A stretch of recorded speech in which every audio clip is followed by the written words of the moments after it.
শুনতে পেয়েছি প্রবাসে নাকি দেশি ট্যাংরা পাওয়া যাচ্ছে, তাই আমিও খুঁজে খুঁজে বের করে নিয়েছি সেই দেশি ছোট ট্যাংরাগুলো। সেটারই প্রিপারেশন চলছে। লঙ্কাগুলোকে কুটে নিলাম অ্যান্ড পেঁয়াজগুলোকে কেটে নিলাম। সব কিছু ভালো করে একটা মিক্সিং জারে রেখে দিয়েছি পেস্ট করার জন্য। ভালো করে সেগুলোকে একবার পেস্ট করে নেব, একদম মিহি পেস্ট।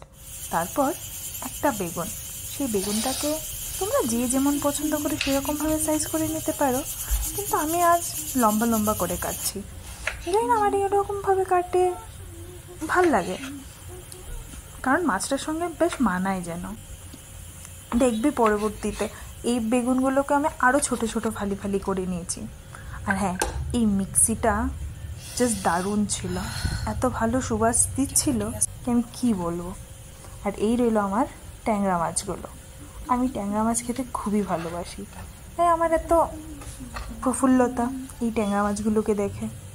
তারপর সবগুলোকে একসঙ্গে মিক্স করে নিচ্ছি, মাছ বেগুন দুটোই। তারপর এইটাতে আমি দিয়ে দেব সেই বেটে রাখা লঙ্কা আর পেঁয়াজ বাটাটা, তারপর একটু হলুদ, তারপর নুন। নুন নিশ্চয়ই তোমাদের স্বাদ মতো দেবে, লঙ্কাটাও তোমাদের আন্দাজ মতো দেবে। তোমরা যতটা ঝাল খেতে পছন্দ করো ততটা। আমি বেশ মাঝারি সাইজের 3-4টে দিয়েছিলাম লঙ্কা, কারণ আমি ততটা ঝাল খাই না, মানানসই। তারপর একটু মাস্টার্ড অয়েল, সর্ষের তেল, সব কিছুকে দিয়ে ভালো করে মেখে নিলাম। তারপর একটা কড়াতে ভালো করে তেল গরম করে সেই মাখানো সব কটা জিনিস ঢেলে দিয়েছি। তারপর চাপা দিয়ে দিয়ে ঢাকনা খুলে খুলে 5-10 মিনিট পর রান্না করব। তো 5 মিনিট পর ঢাকা খুলে এরকমভাবে হালকা হাতে নেড়ে দেবে। সাবধান, মাছগুলো কিন্তু ভাজা হয়নি, যেন ভেঙে না যায়। তো সেরকমভাবে আলতো আছে জিনিসগুলোকে করতে হবে। তারপর আবার ঢেকে দিয়েছিলাম, এবার আবার 5 মিনিট পরে সেরকমভাবেই খুলে হালকা নাড়া দিয়ে দিলাম, কেননা মাছগুলো ভাঙার এই সময় আরও বেশি ভয় থাকে।